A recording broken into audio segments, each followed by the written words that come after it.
Hi, welcome to this YouTube channel. How are you all doing?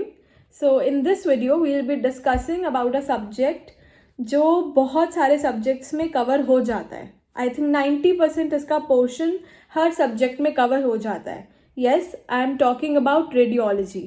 ये वो subject है कि अगर आप टोटल 18 सब्जेक्ट्स भी काउंट करो तो इट कैन वर्क, अगर आप इसको नहीं भी काउंट कर रहे. क्योंकि अगर आप इन डेप्थ पढ़ रहे हो, आपने पीडियाट्रिक्स पढ़ी, सर्जरी पढ़ी, इसमें ये मोस्टली कवर हो जाता है. ऑब्स गाइनी पढ़ी, इन सब में इसका कवरेज है, अच्छे से है. रेडियोलॉजी कोशिश करना साथ साथ ही कवर करनी है. और ये जैनब मैम के नोट्स में भी है ये चीज़ कि मैम ने साथ साथ रेडियोलॉजी कवर की है. Now the next question is कि क्या वो रेडियोलॉजी इनफ है. देखो, सफिशेंट है या नहीं डिपेंड करता है एग्ज़ाम के ऊपर. अगर आप प्रिपेयर कर रहे हो INI के लिए, उसमें रेडियोलॉजी थोड़ी सी वास्ट वो पूछते हैं, रेडियोथेरेपी रिलेटेड भी क्वेश्चंस उसमें आते हैं. उसके लिए I would say follow any rapid revision source और मैम के notes, the detailed one ma'am के नोट्स, एनएम मैम के notes, they are too good for it. But if you are asking me कि मैम हमारे पास for example Marrow का subscription है या प्रेप का है, हम और सोर्सेज का लें या ना लें, आई वुड से जो भी आपके पास ऐप है, क्योंकि रेडियोलॉजी के पर से क्वेश्चंस आते हैं 5 to 6 और may be even laser 3 to 4 भी आते हैं.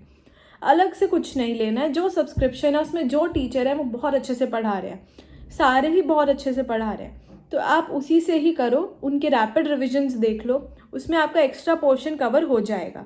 और रही बात जो बाकी के हैं, वो आपको सब्जेक्ट्स के साथ कवर करना है.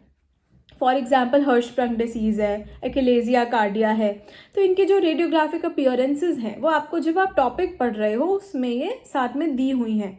वहीं पे कोशिश करनी है कि रेडियो साथ साथ ख़त्म कर दें, लास्ट के लिए एक सब्जेक्ट नहीं बनाना है इसको. और जो थोड़े बहुत क्वेश्चंस हैं वो BTR में भी इसके कवर्ड हैं. तो क्या मेरा क्रक्स है कि BTR में थोड़ा बहुत इसका दिया हुआ है. Follow the rapid revision, preferably of the same app whichever you have. You don't have to buy any other subscription only for radiology. It's a small subject. करना है, अच्छे से करना है, पर टाइम वेस्ट करके नहीं करना है. एक सिंपल चैनल से हम इसमें चलेंगे. अच्छा, लास्ट क्वेश्चन है कि प्रॉफ्स में इसका क्या है. प्रॉफ्स में देखो रेडियोलॉजी इतनी आती ही नहीं है, और जो आती है वो वाइवाज में आती है और वो सब्जेक्ट्स में साथ साथ कवर हो जाती है. पीडियाट्रिक्स की एक्सरेज होते हैं वो साथ में ही पीडियाट्रिक्स में कवर हैं. जो सर्जरी का है वो सर्जरी में ही कवर्ड है. इसका एक वाइवा ज़रूर होता है एग्जाम्स में अलग से, पर उसमें सारी वही अपीयरेंसेज है. जैसे मेडिसिन का प्लूरल एफ्यूजन हो गया, वैसे रेडियोलॉजी का पार्ट है और मेडिसिन का भी पार्ट है, तो मेडिसिन में ही वो वाइवाज में कंबाइन हो जाता है. इसलिए आपको प्रॉफ्स में वो अलग से पढ़ना नहीं पड़ता है.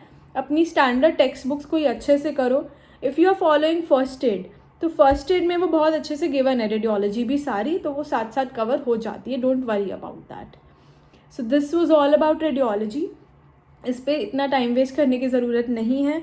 बाकी टॉपिक्स अच्छे से कवर करो, और जितने भी प्रीमियम सोर्सेज हैं, सारे जितने भी प्रीमियम टीचर्स पढ़ा रहे हैं हमारे, उन सब ने कवर की है अपने नोट्स में. Don't worry about that. Thank you for watching.